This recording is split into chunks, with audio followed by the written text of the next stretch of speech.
Hello everyone, I am Kinsuk Parasar and I welcome you to StudyIQ platform. In this session, we are going to start our discussion on the human organ system. In the previous sessions, we have talked about the respiratory system, we have talked about the nervous system and other systems of the body. In this session, we are going to talk about two major systems of human body, one being the reproductive system and other the excretory system. So in today's session, we are going to discuss some of the very important concepts, like we are going to talk about in vitro fertilization. We are also going to talk about one of the emerging concepts in the present times, that is pronuclear transfer technology. Okay. We are also going to talk the basics about the human reproduction system as well as the excretory system. We will also talk about the menstrual cycle in women. Okay. So let us see that what are the different concepts here. Let us start this session. First, if we talk about the reproductive system, to understand it in basic manner, you know that humans have a sexual mode of reproduction. And in this case, if we talk about the males, then in the case of male, we are having a sex cell which is called as sperm. Whereas, if we talk about the female sex cell, that is, if we talk about the female sex cell, in this case, we are having the ovum. Now, when a sperm and ovum meet together, they lead to formation of one thing called as zygote. Okay. Here, the fusion of a sperm and ovum leads to formation of zygote. The zygote develops into embryo inside the woman's uterus. Okay. It develops into form of embryo.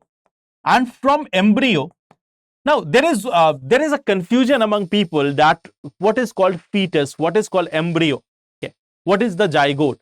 So when there is fusion of the sperm and ovum, the resultant cell which is there, it is called a zygote. Okay.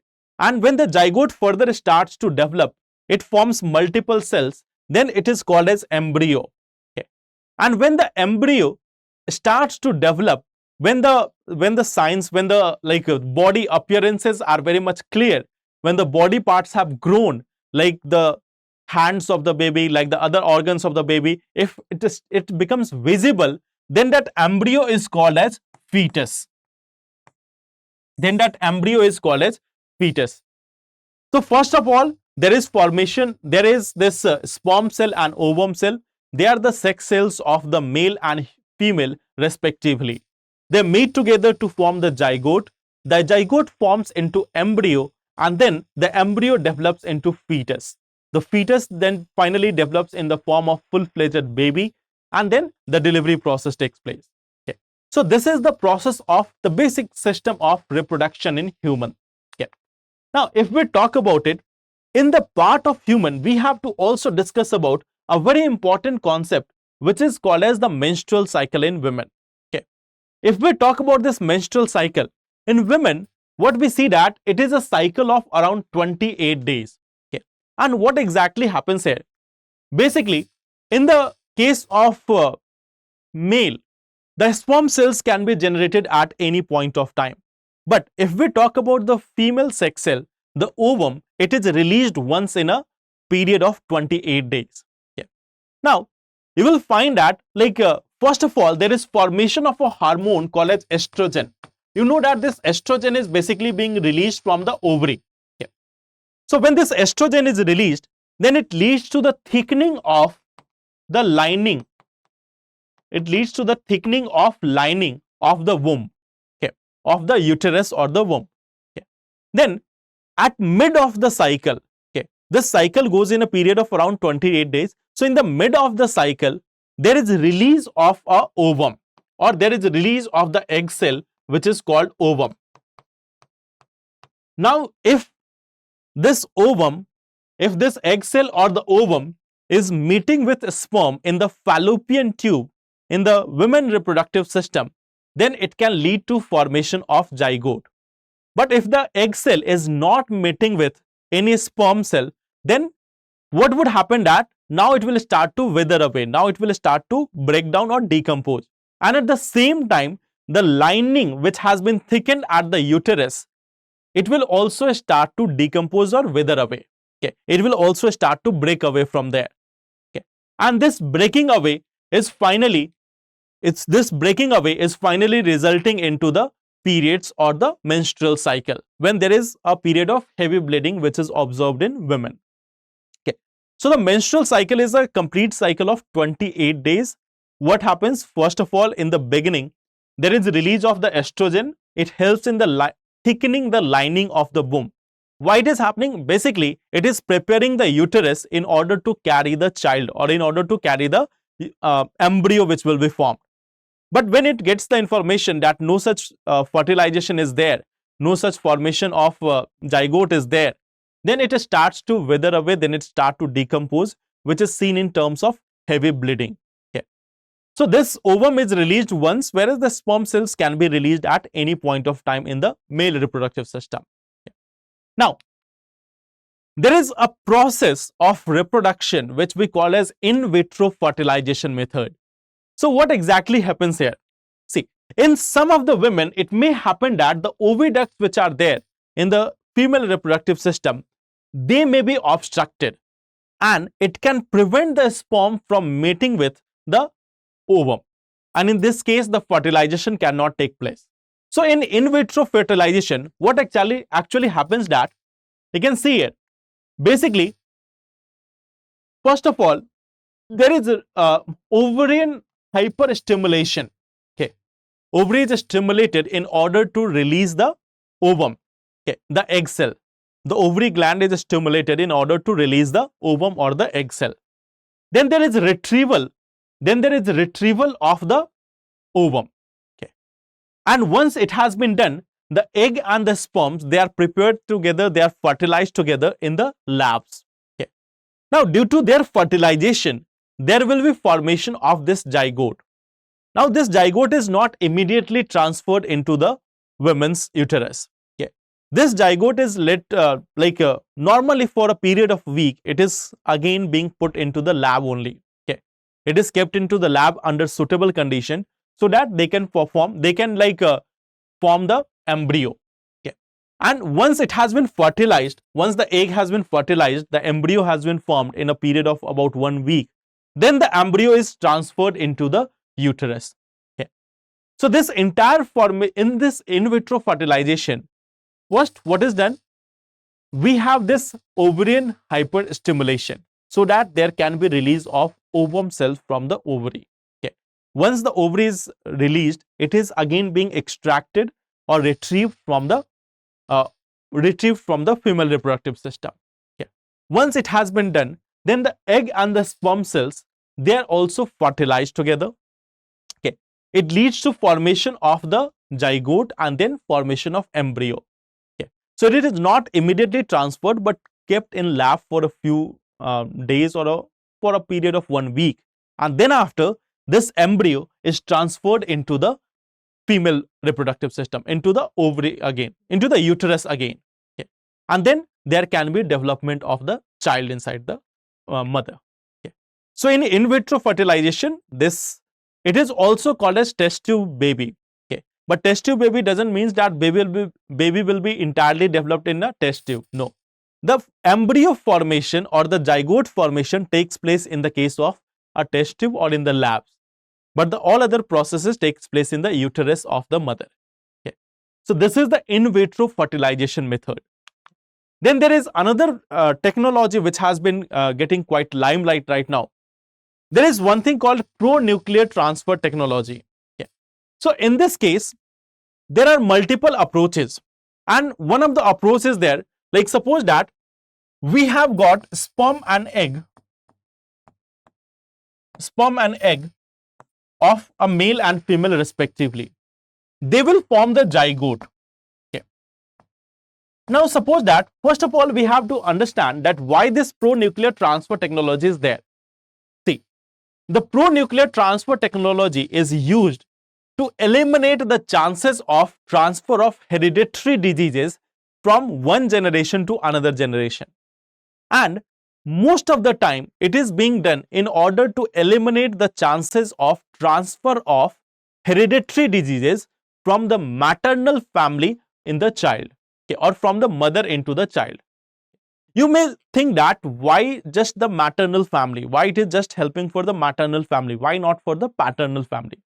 See, when there is formation of zygote, when the sperm and ovum, when the sperm and egg cell meet together, then the mitochondria of the sperm is largely destroyed. Okay. And it is the mitochondria of the egg which becomes the mitochondria of the zygote. Okay. So whatever DNA material, whatever genetic material is in mitochondria of the egg cell is being transferred. And in case of pronuclear transfer technology, or in case of mitochondrial replacement therapy also, we are just trying to eliminate the chances of transfer of hereditary diseases from mother into child. Okay. So it is preventing the transfer of hereditary diseases from mother into child. Why? Just because it is the mitochondria which is going. If there is problem in nucleus, if there is problem in the nucleus of the sperm or the egg, then it won't be possible through this method. But if there is a problem or if there is a defect in the genetic material inside the mitochondria of the women's reproductive cell, then this can be eliminated with the help of pronuclear transfer. Okay. Why not for men? It is simply because the sperm cells, their mitochondria is already being destroyed when it fuses with the ovum. In the case of fertilization, the mitochondria of the egg cell is becoming the dominant one. The mitochondria of the sperm cell is already destroyed. There is transfer of this nucleus only. Okay. So now understand here. Let us say that a sperm and egg is there. There is formation of this zygote. Okay. Now this zygote, it is a cell. So it will be having a nucleus here. Okay. It will be having a nucleus here. So see, in this case, what we are doing, like we just try to find another zygote from a donor. We try to get another zygote from the donor. Okay. Here suppose that we are having a defective mitochondria. Okay. But in this case, the mitochondria is good or the entire cell is good. Okay. So now what we do that, in this case, what we actually do that, this donor cell, like you can see, this is the part of the donor, this is the part of the patient's couple or the parent. Okay. So what we generally do that, we extract the nucleus or we discard the nucleus from the donor's zygote. Okay. We have eliminated this. There is no, this cell is having normal mitochondria. So what we have done, we have removed the nucleus from here. So now this zygote is there, but it is not having any nucleus. It is an empty cell. Okay. And on the other hand, we are having the zygote of the couple where we have the nucleus, but this cell is having defective mitochondria. So what we are doing here, we are basically taking just the nucleus out of here and we are injecting this nucleus into the empty cell. Okay. So now you can see we are having a zygote where the original cell is coming from the donor, the mitochondria is coming from the donor, but the nucleus, it is coming from the patient. It is coming from the parents which are there, those who wanted this pronuclear transfer technology. Okay. So here we are just trying to change the nucleus. Okay. Nucleus is what is responsible for the genetic makeup, or nucleus is the one which is deciding the you can say that the entire body structures, all the traits, DNA and all other things are part of this nucleus only. But we know that the zygote which has been formed by couple is a defective one. It has abnormal mitochondria. It has to be removed. Now, this cell is something which we cannot recover. The cell is something which we cannot prevent from becoming abnormal. But we can take a fresh cell. We can take a donor cell which is healthy. It is having a healthy mitochondria, normal mitochondria, and we are just transferring the nucleus here. We are discarding this nucleus out, we are removing this nucleus and we are transferring this nucleus here. So the name itself is pronuclear transfer. We are basically transferring the nuclei or the nucleus from the zygote of the couple, of the parent, to another cell. This is what is being done in case of pronuclear transfer. So now this zygote which is there, you will find that this will have the DNA of the patient couple also and the donor also, because the mitochondria which is there, it is also containing some amount of genetic material. Okay, so it will have the majority of the DNA traits from the patient, okay, or from the parent, but a minute portion of the DNA will also be coming from the donor. Okay, it is not a major part, it is just a minor part, but it will be coming from donor. You might have also heard about the mitochondrial replacement therapy. Okay, so in mitochondrial replacement therapy, again the same process is being done. Okay, it can be done even at the stage of the egg only. Like suppose that we have a mother cell. Okay, this mother cell is having the abnormal mitochondria. Okay, this is the egg cell. It is having the abnormal mitochondria. So what we can do, we can take a egg cell from a donor. This is coming from a donor. In this case, the mitochondria which is there, it is healthy mitochondria and the nucleus is again there. So what we do, we will remove this nucleus. It is removed. Okay. So now this cell will become an empty cell. It will have the healthy mitochondria, plus it will have no such, it won't have any nucleus here. It is not having any nucleus here. Now, we transfer this nucleus to this portion. We transfer the nucleus of the mother. We transfer the nucleus of the mother into this part. So now we have prepared an egg cell which is having a healthy mitochondria and the nucleus is coming from the mother. It can again be fused with sperm, okay, and then again zygote formation can take place. Then again we can have zygote formation. So this is also one of the methods of this transfer of the nucleus. Here again we are doing the same thing. In order to remove the abnormal mitochondria, we are performing this function. Okay.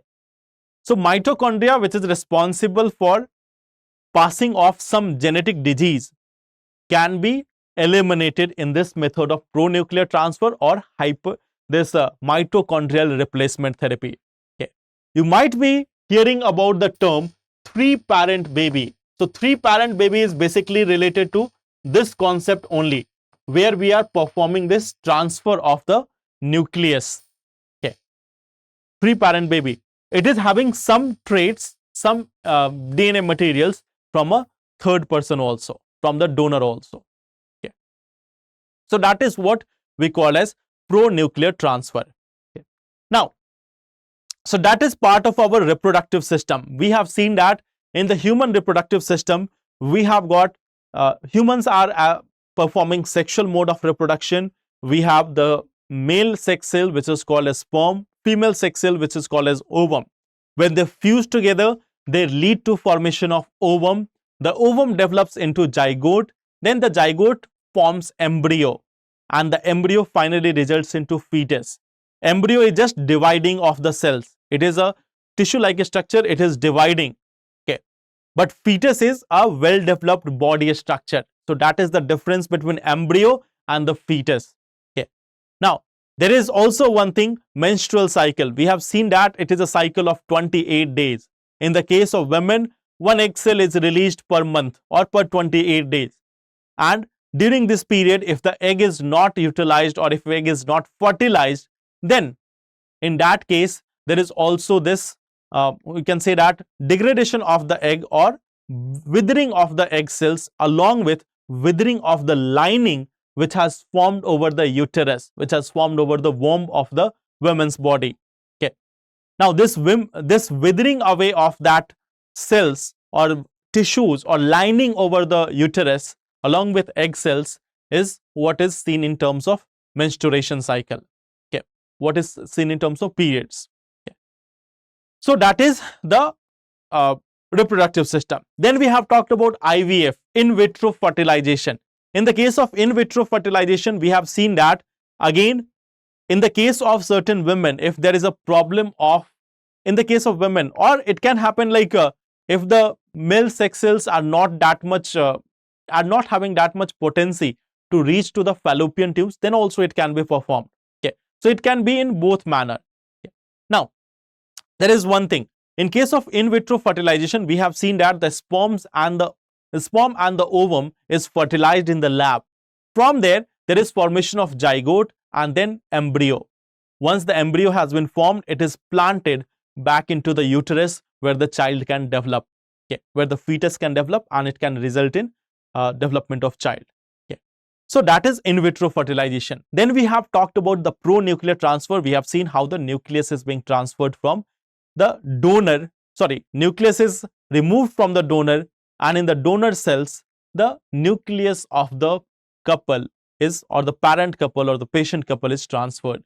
So that is pronuclear transfer technology. Okay. Now, we are going to talk about the excretory system of our body. Okay. Basically, you can see that we have got certain organs like kidney, ureter, bladder, sphincter, and urethra. They are basically the part of the body which is responsible for removing the waste item from our body. Okay. And there is also the role of blood capillaries as well. Okay. So basically, in our excretory system, the blood capillaries in the kidney, they are responsible for removing the waste. Okay. When the blood is reaching the kidney, it is containing some harmful substances also, some useful substances also. So harmful substances are discarded, whereas the useful substances are reabsorbed into the blood. Now from the kidney, there is this ureter. This is a tract through which the harmful substances or the waste material is passed on to the bladder. Okay. It is passed on to the urinary bladder. Yeah. Now, if we talk about the kidney, you can see that the size of the kidney is quite less in comparison to the size of lungs or other things which we have seen. Okay. It is measuring about 10 to 12 centimeter in length and 5 to 7 centimeter in width. Okay. It is located at the center of inner concave surface. Okay. It is located just below the abdomen. Okay. And in the center of it, there is a part called as hilum. Okay. So this is the part where the ureter, blood vessels and nerves enter the kidney. Okay. This is the part where it is entering into the body. Okay. Now kidney, what it is doing, we have just seen the harmful substances which are entering into the blood. Kidney is acting like a filtering part. Okay. The blood is carrying the waste material from different part of the body. Okay. When it enters into the kidney, the useful substances are absorbed by the blood or retained by the blood, and the harmful substances are removed by the help of kidney. Now from kidney, there is formation of this urine, and along with the urine, the waste material passes on through the ureter, and it goes into the urinary bladder. The urine which is there, it consists of around 95% of water, 2.5% of urea, and then other waste substances are also around 2.5%. Okay. So 95% of urine is again simply water. Now, along with kidney, some other organs are also performing this role of excretion. What are they? They are basically our lungs, liver, and skin. Okay. Lungs are responsible for exhaling out the carbon dioxide from the body. We have seen that the carbon dioxide is generated in our body during the respiration process. During the respiration process, the food is being converted into energy, and in this process, there is also generation of this carbon dioxide. The carbon dioxide is released out of the body through the lungs. Okay. Then the second part is liver. You know that liver is that part of the body which is responsible for filtering out the chemicals which are entering into the body. Even if we are taking any medicines, or if a person is taking alcohol or anything, it passes through the liver. Okay. So if any chemical substance, foreign chemical substance is entering in the body, it has to pass through the liver. And the liver is responsible for filtering out those chemicals out of the body. Okay. And then it goes on again to the kidney again for removal from the body. Okay. Then there is also presence of our skin. Okay. The skin which is there, it is responsible for eliminating again the waste material from our body in form of sweat. Okay. Of course, it contains sodium chloride and other waste products. Now, the main role of this sweating which we see, the main role of the sweating is to control the temperature of the body. It helps in controlling the temperature of the body, but along with it, it is also performing the another role of secretion or ejection of the waste material from the body. Okay. If we talk about the liver, you can see that along with the bile juice which is being sent for digestion of the fats, it is also consisting of bilirubin, biliverdin, cholesterol, degraded steroid hormones, vitamins and drugs. They are also going from the liver through the bile, and it is finally coming out with the digestive waste products. Okay.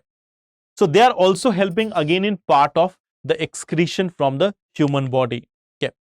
So we have discussed two human organ systems. Okay. We have just talked about the reproductive system, the different new concepts in there. Then we have also discussed about the excretory system. So they were the important organ systems in our body which we have discussed as part of chapter 4 of Science and Technology book. The next chapter that we are going to start is a very important topic. It is going to be about diseases. Okay. So we will discuss what are the different type of diseases which are caused in the humans, what are the causes there. We will start with some normal diseases, the infectious diseases, and we will also talk about cancer, AIDS and other problems. Okay. So let's meet you again in the next session. Thank you very much. All the best. Thank you.